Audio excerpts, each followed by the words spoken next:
종목을 알고 투자하면 수익이 따라온다라는 마음가짐으로 오늘도 종목 공부를 해보겠습니다. 목요일에는 유한타증권 파이낸서버 강남점 한상혁 과장과 함께하는 날입니다. 과장님 안녕하세요. 네, 안녕하세요. 네, 오늘 이제 어떤 얘기를 해주실지 준비해 오신 관련 기사 보고 저희가 먼저 투자 아이디어를 얻어보겠습니다. 기사 함께 보시죠.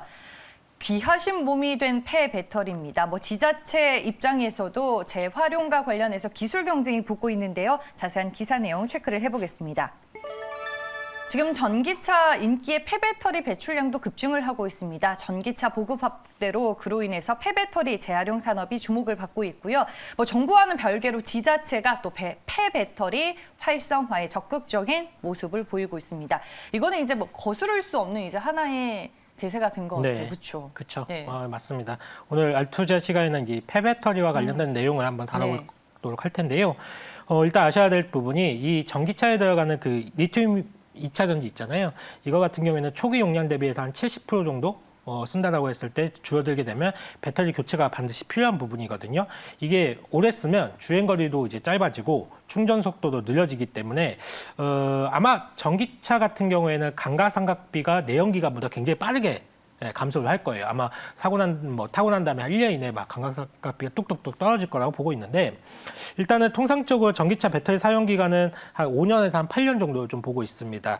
전기차가 2019년부터 보급이 됐다라는 점을 감안을 했을 경우에 올해 내년 이제 폭발적으로 판매가 지금 계속적으로 증가를 하고 있잖아요. 그렇다라고 하면 폐배터리 시장은 한 빠르면 2025년 그리고 2026년에는 배터리 재활용 시장이 분명히 개화하기 시작을 할 것이다. 이거는 당연한 대사라고 좀 보시면 될 것 같고요. 그래서 이제 정부에서도 전기차 폐배터리에 대한 처리에 대한 관심이 굉장히 높아요. 기억하실지 모르겠지만 올 7월에 정부가 K배터리와 관련된 전략을 발표한 자리가 있었거든요.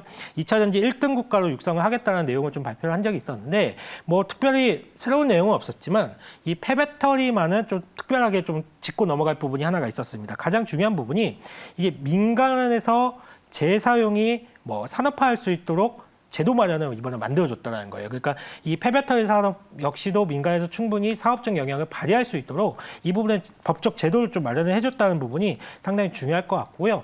물론 정부도 이제 관련 산업을 육성하기 위해서 산업통상자원부라든지 환경부라든지 또는 지자체 힘을 합쳐가지고 이 폐배터리 산업에 대해서 육성 의지를 좀 가지고 있습니다. 그리고 세계 각국에서 전기차 육성 의지는 매우 강하지만 반면에 이게 폐기된 이후에 이런 회수라든지 이 관리 방안에서는 조금 미흡한 실정이거든요. 우리나라 같은 경우에도 전기차를 보조금을 지급받잖아요. 네. 이것을 만약에 반납할 경우에 지자체에서 수거된 폐배터리를 그냥 방치하는 경우가 상당히 많이 있습니다. 그래서 이거에 대한 관리 방안에 대해서 상당히 많은 논의가 있고 계속적으로 관리를 해야 된다라는 주장이 설득력을 좀 얻고 있고요. 일단은 폐배터리 처리 방법은 크게 두 가지가 있어요. 재활용이 있고 재사용이 있다라고 보시면 될 것 같은데, 이게 우리나라 말이 더 헷갈릴 수가 있는데, 재사용 같은 경우에는 영어로 이제 리유즈를 이제 생각하시면 될 것 같고, 재활용 같은 건 리사이클링이에요. 그러니까 재사용, 리유즈 같은 이런 거죠. 전기차의 배터리를 수거를 해가지고 이 폐배터리를 다른 분야에 활용을 하는 거예요. ESS 같은 경우. ESS 네. 같은 경우에는 이 전기차 이 배터리 용량이 그렇게 클 필요도 없고 상당히 중저가 배터리도 충분히 가능하기 때문에 ESS 쪽으로 충분히 활용이 가능하다는 게 재사용이라고 보시면 될 것 같고, 재활용 같은 경우에는 완전히 분해해서 거기에 있는 소재를 다시 쓰는 거죠. 다시 쓰는 거죠. 코발트 같은 경우에는 소재 가격이 상당히 비싸기 때문에 이런 것들을 재활용한다라고 보시면 될 것 같고요. 물론 이제 재활용과 관련된 기술이 상당히 좀 고난이도 기술입니다. 이게 폭발 위험도 있고, 그리고 이거를 보통 화학 용액을 활용해서 이제 이걸 재활용하기 때문에 재추출을 하기 때문에 쉽지가 않아요. 네. 그렇기 때문에 이게 고난이도 기술이라고 좀 보시면 될 것 같고요. 그리고 당연히 재활용이 훨씬 더 수익성이 좋죠.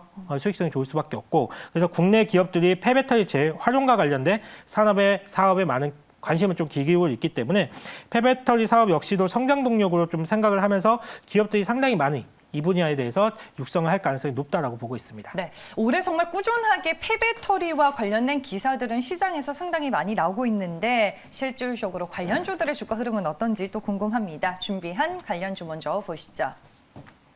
폐배터리 관련주 하면은 뭐 대표적으로 영화테크, 파워로직스, 코스모화학, 웰크론한텍, 에코프로 등등이 있고요. 그 외에도 SK이노베이션, 뭐 LG화학, 두산중공업, 포스코 등등도 폐배터리와 관련된 사업을 현재 하고 있는 것으로 알려지고 있습니다. 탑픽은 뭐예요, 과장님? 보시면 진짜 네. 대기업부터 중소기업까지 이쪽 분야에 다 관심이 있는 걸로 보이잖아요. 네. 상당히 많은 관심을 보이고 있는데 제가 오늘 선택한 종목은 에코프로입니다. 에코프로. 네. 최근 주가가 아주 좋은 모습을 좀 보여주었는데 사실 저도 저 밑에 안 오른 종목을 좀 골라드리고 싶은데 요즘 네. 정말 가는 종목만 가는 장세여서요. 그리고 에코프로 밑에 자회사들이 모멘텀이 매우 훌륭해요. 훌륭한 자회사들이 좀 많이 갖고 있기 때문에 오늘 뭐 에코프로 우리가 뭐 추가 매수가 충분히 가능한 종목이라고 보여지기 때문에 한번 설명을 드려보도록 하겠습니다. 일단 에코프로의 이번 3분기 실적이 매우 훌륭했죠. 분기 영업이익이 2년 전에 연간 이익 규모를 달성할 정도로 사상 최고 실적을 좀 보여주었고요. 당연히 주요 자회사라고 할 수 있는 에코프로 BM의 3분기 실적이 매우 뛰어났고 환경 부문 자회사인 에코프로 HN 역시도 환경 플래트 수요가 좀 증가하면서 전분기 대비 50% 가까운 성장을 보여주었습니다. 그리고 에코프로 자회사 중에 이제 비상장 회사인 에코프로 CNG 이 회사가 폐배터리와 관련된 리사이클링 사업을 좀 진행하고 있죠. 이미 LG 에너지 솔루션의 폐배터리 공급 계약을 체결을 하면서 업계 최선두에 있는 기업이라고 증명을 한 바가 있고요. 현재는 폐배터리 그러니까 배터리 제조 라인에서 발생하는 셀 스크랩만을 좀 대상으로 하고 있지만 이게 1세대 전기차 수명이 종료가 되는 앞서 말씀드렸던 2025년, 2026년부터는 진짜 시장이 급성장할 것으로 좀 보고 있습니다. 현재 2만 톤 정도의 캐파인데요. 양산 가동에 이미 들어간 상태이고 회사 측은 앞으로 1년 이내에 이 캐파를 2배 이상 증가를 할 거라고 좀 밝혀놓은 상황입니다. 뭐 국내에서 많은 기업들이 배터리 재활용 사업에 뛰어든 상태지만 이 배터리의 재활용에 발생할 수 있는 각종 메탈 뭐 이런 소재들을 따로 수요처를 찾을 필요 없이 관계사라고 할 수 있는 에코프로 BM으로 통해서 바로 이제 수요처가 확보가 되었다는 점이 당연히 뭐 에코프로 입장에서는 경쟁력을 높일 수밖에 없는 이유라고 보고 있고요. 해외에서 좀 유사한 기업이 이 에코프로 CNG보다 캐파가 절반 정도밖에 안 되는데 현재 1조 5천억 정도의 밸류를 받고 있습니다. 했을 때 에코프로 CNG 같은 경우에는 아주 보수적으로 잡는다고 하더라도 기업 가치는 한 1조 원 이상이 충분히 가능할 거라고 보고 있고요. 그리고 뭐 다른 자회사들도 있습니다.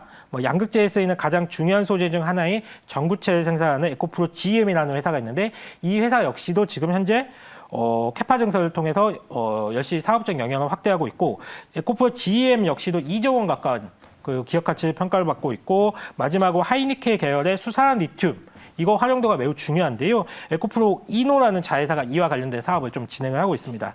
그래서 종합을 해보자면 에코프로 BM이 뭐 국내에서는 양극재와 관련해서는 굉장히 공격적으로 투자를 하고 있잖아요. 네. 그러면서 에코프로 자회사들이 양극재 쪽 밸류체인을 완벽하게 좀 구성을 좀 하고 있습니다. 제조부터 리사이클링까지 완전히 좀 밸류체인을 구성하고 있기 때문에 속된 말로 자기네들이 다 해먹을 수 있는 그런 구조를 좀 만들었다라고 네. 보시면 될 것 같고 마진율도 역시 남다를 수밖에 없다라고 보고 있습니다.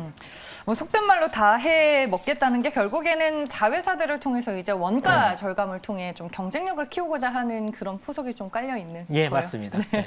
알겠습니다. 이번 지난주에 또 진행이 됐었던 IR에서 의미 있게 볼만한 내용들이 많이 남았는데 하나하나씩 다 정리를 해 주셨고 에코프로를 오늘 폐배터리 관련주에서 탑픽으로 꼽아 주셨습니다.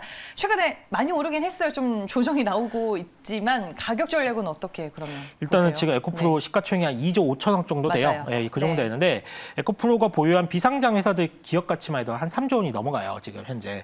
그러면 보통 이제 비상장 회사이기 때문에 할인율 한 50% 정도 때린다라고 했을 때 기업 가치가 1조 5천억 정도는 평가를 받을 수가 있거든요.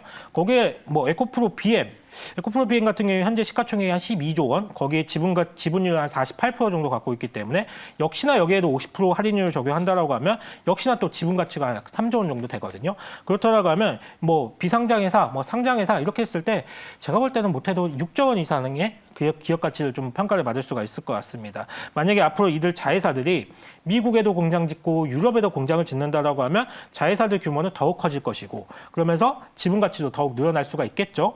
마지막으로 이번 IR자에서도 이 폐배터리 사업이 이제 막 시작된다는 것을 강조한 만큼 폐배터리 쪽은 밸류에이션 프리미엄도 받을 수가 있다라고 보고 있습니다. 해서 차트만 봐서는 최근 많이 올라왔다라고 느껴지실 수가 있어요. 네.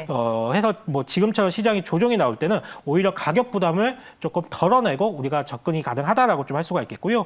매수가는 한 13만 원 전후 그 정도를 한번 보시면 좋을 것 같고요. 목표가는 지금 시총의 딱 50% 정도만 업사이드 보도록 하겠습니다. 네. 목표가 20만 원 좀 보도록 하겠고요. 손절가는 10만 5천 원으로 좀 러프하게 좀 잡아드리도록 할 건데 웬만한 변동성은 좀 참아보셔라라는 의미에서 좀 러프하게 손절가를 좀 잡아보도록 하겠습니다. 알겠습니다. 가는 길은 변치 않다라고 결국 말씀을 해주시는 것 같습니다. 13만 원 전후해서 조정 시 담아보자라고 말씀해 주셨고요. 한상혁 과장이 보는 에코프로의 목표 주가는 20만 원입니다. 네, 그럼 말투자는 여기에서 마무리하겠습니다. 유한타증권 파이낸스 허브 강남점 한상혁 과장과 함께했습니다. 고맙습니다. 감사합니다.